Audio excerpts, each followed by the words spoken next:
Salams and welcome. Thank you for joining me in another episode of the Quran in English, the basics for beginners. A'udhu billahi minash shaitani rajeem. Bismillahir rahmanir rahim. We are now busy with, as we mentioned at the introduction of this program, chapter number 2 is the longest chapter in the entire Quran, comprising 286 verses. And it is the only chapter of the Quran which has the most powerful verse of the Quran, verse number 255, which is Ayat al-Kursi. And in addition to that, this chapter, Surah Al-Baqarah, contains the longest verse of the Quran. And the longest verse of the Quran is number 282, which is dealing with financial transactions, right? So if you want explanation on this, please contact your local ulama and they will explain to this. I will just read through this slowly. Most of it is self-explanatory, but let's start with it. Bismillah ar-Rahman ar-Rahim. O you who believe, Ya ayyuhalladina amanu. When you deal with each other in transactions involving future obligations in a fixed period of time, reduce them to writing. Listen to this man, sir. Reduce them to writing. It does not matter who it is. It can be your friend, it can be your father, it can be your brother, it can be your cousin, it can be your best friend. There's no limit. It does not say you must not write contracts with certain people. If you don't write that contract, you're looking for trouble. Believe me, family relationships have broken up because of this. So the Quran is saying, if there's a transaction, a business deal, a business transaction, a business partnership, or a trade deal, reduce them to writing. Let a scribe write down faithfully as between the parties.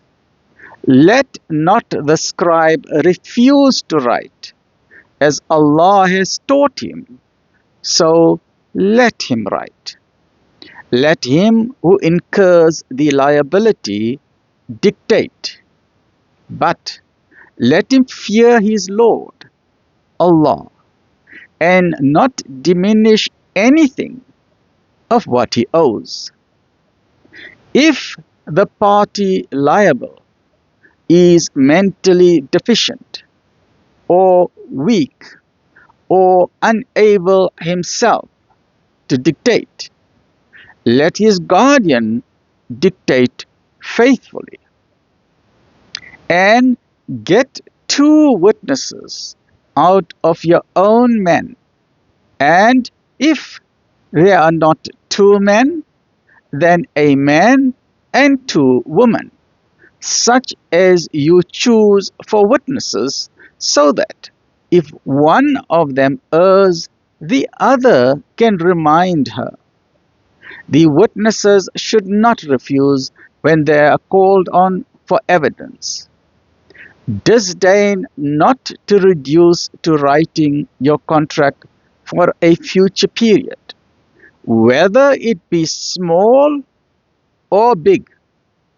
It is more just in the sight of Allah, more suitable as evidence, and more convenient to prevent doubts among yourselves.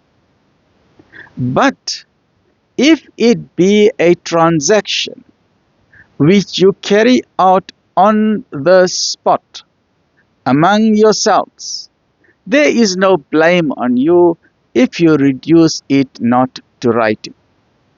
But take witnesses whenever you make a commercial contract, and let neither the scribe, it's either the neither or neither, neither the scribe nor witnesses suffer harm.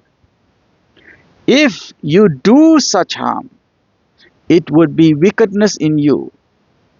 So fear Allah, for it is Allah that teaches you, and Allah is well acquainted with all things. Very important, very powerful. Verse number 283.